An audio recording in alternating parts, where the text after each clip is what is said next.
Hi everyone, कैसे हैं आप लोग। आज की कहानी बहुत ही इंटरेस्टिंग होने वाली है, तो हमारे साथ अंत तक जरूर बने रहें। अंजलि ने सुबह की चाय सास संगीता देवी के कमरे में रखते हुए तंज कसा। लीजिए माता जी, आपकी अमृत वाली चाय।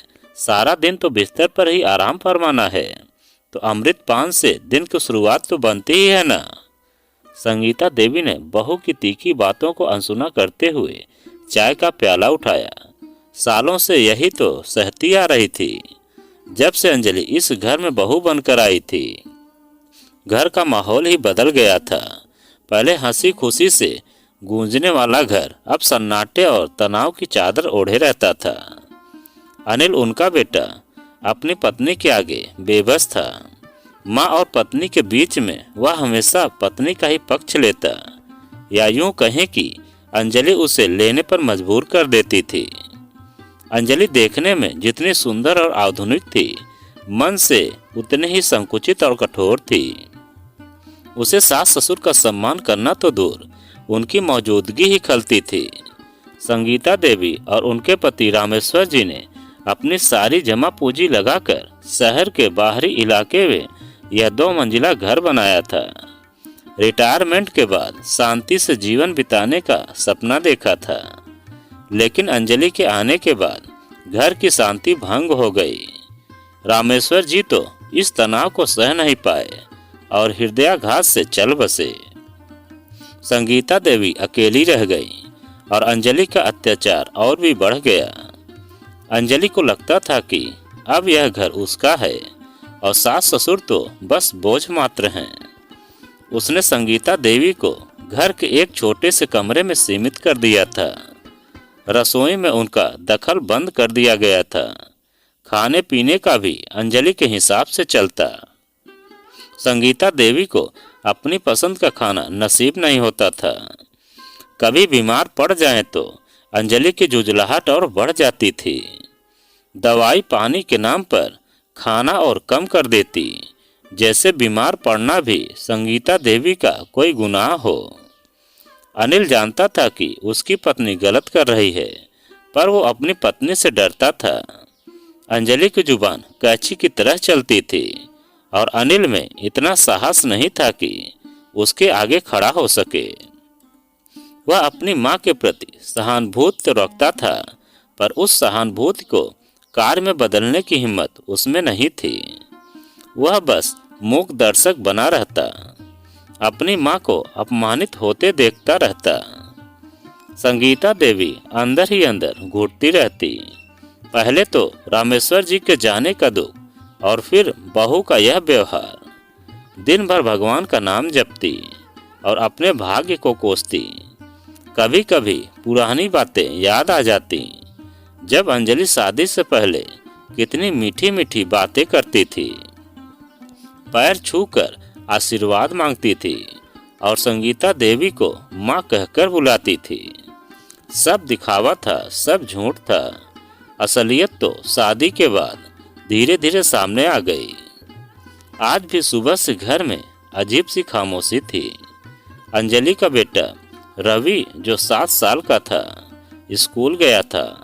वह अंजलि की आंखों का तारा था। उसके लिए वह जान भी दे सकती थी।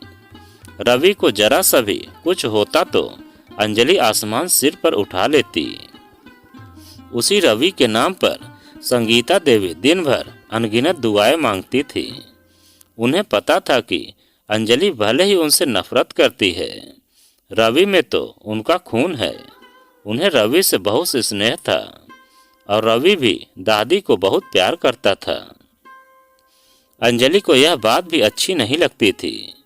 वह रवि को दादी से दूर ही रखती थी। आज रवि स्कूल गया तो था, पर संगीता देवी का मन कुछ अशांत था। सुबह से ही उन्हें कुछ अनहोनी की आशंका सता रही थी। बार बार उनका ध्यान रवि पर जा रहा था। उन्होंने अंजलि से पूछा भी, रवि ठीक से गया था ना स्कूल, कोई दिक्कत तो नहीं थी?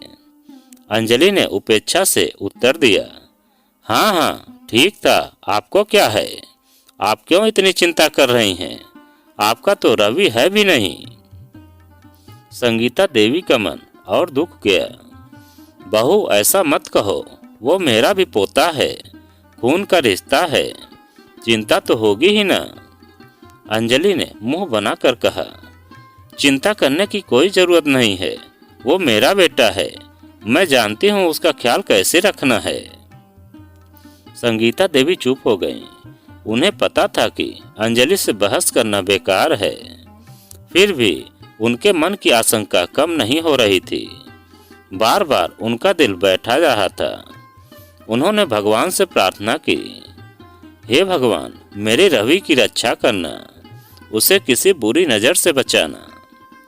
दिन चढ़ता गया, दोपहर हो गई, रवि के स्कूल से लौटने का समय हो गया था।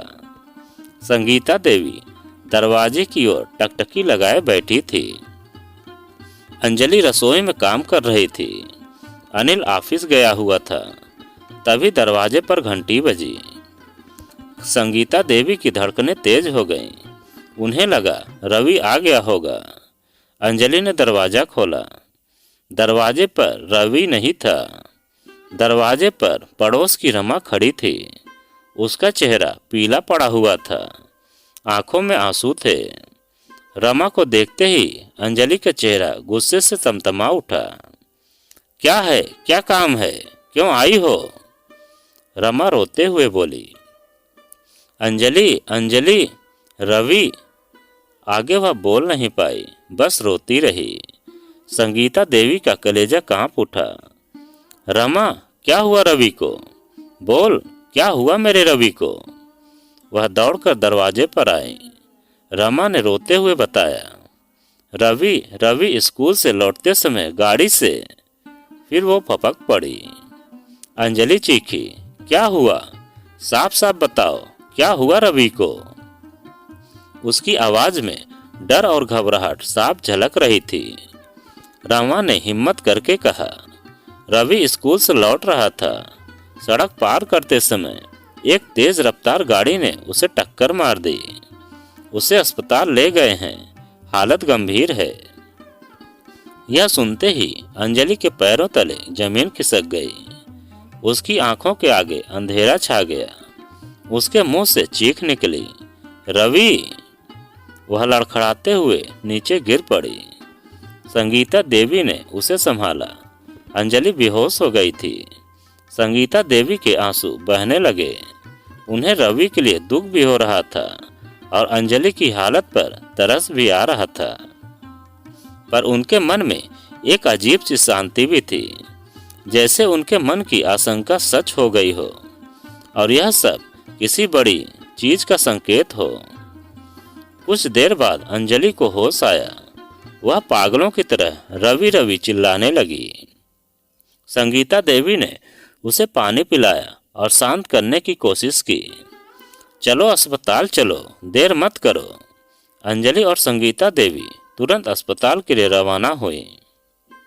रास्ते भर अंजलि रोती रही, चिल्लाती रही, भगवान को कोसती रही। संगीता देवी चुपचाप बैठी रहीं। उनके मन में पुराने दृश्य घूम रहे थे। कैसे अंजलि ने उन्हें हर बात के लिए टोका था, कैसे हर कदम पर उनका अपमान किया था, कैसे उनके खाने पीने में नुक्स निकाला था, कैसे उन्हें घर में पराये की तरह रखा था। अस्पताल पहुंचकर अंजलि रवि को देखने के लिए डॉक्टर के पीछे भागी। संगीता देवी धीमी चाल से पीछे पीछे गईं। डॉक्टर ने बताया कि रवि को गंभीर चोटें आई हैं और वह आईसीयू में है। अगले 24 घंटे बहुत नाजुक हैं। अंजलि यह सुनकर और भी टूट गई। वह आईसीयू के बाहर फर्श पर बैठकर बच्चों की तरह रोने लगी। संगीता देवी उसके पास बैठ गईं। आज पहली बार अंजलि ने अपनी सास की ओर मदद के लिए देखा था। उसकी आंखों में याचना थी, डर था और पश्चाताप की एक धुंधली सी झलक भी।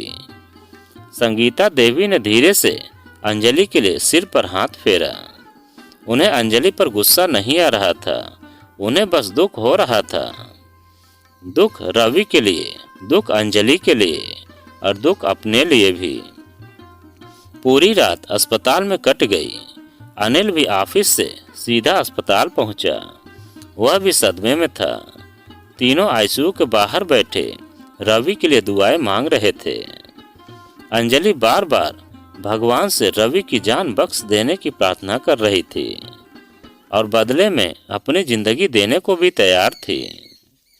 रात भर की प्रार्थना और बेचैनी के बाद सुबह हुई।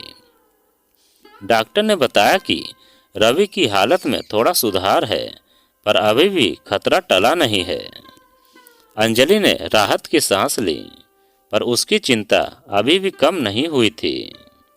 अगले कुछ दिन अस्पताल में ही बीते। अंजलि हर पल रवि के पास बैठी रहती, उसकी सलामती के लिए दुआएं करती। इस मुश्किल घड़ी में अंजलि के व्यवहार में एक बड़ा बदलाव देखने को मिला। उसका गुस्सा, उसका अहंकार सब गायब हो गया था।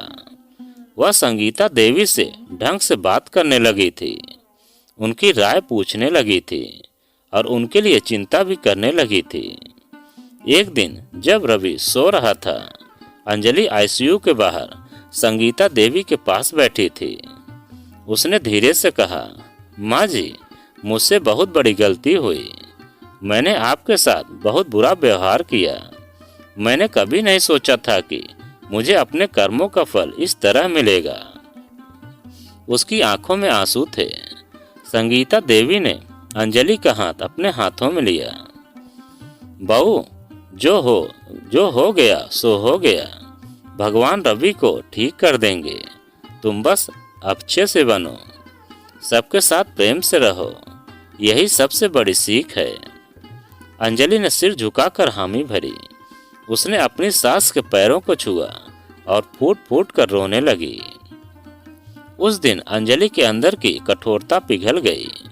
उसे समझ में आ गया कि जीवन कितना अनिश्चित है और रिश्तों का महत्व कितना अधिक है। उसे अपने कर्मों का फल मिल गया था, पर वह फल उसे विनाश की ओर नहीं बल्कि परिवर्तन की ओर ले गया था। धीरे धीरे रवि ठीक होने लगा। अंजलि की दुआएं रंग लाई।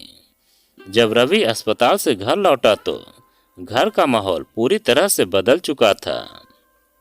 अंजलि अब संगीता देवी का पूरा ध्यान रखती थी, उनका सम्मान करती थी और घर में प्रेम और सद्भाव का वातावरण बनाने की कोशिश करती थी।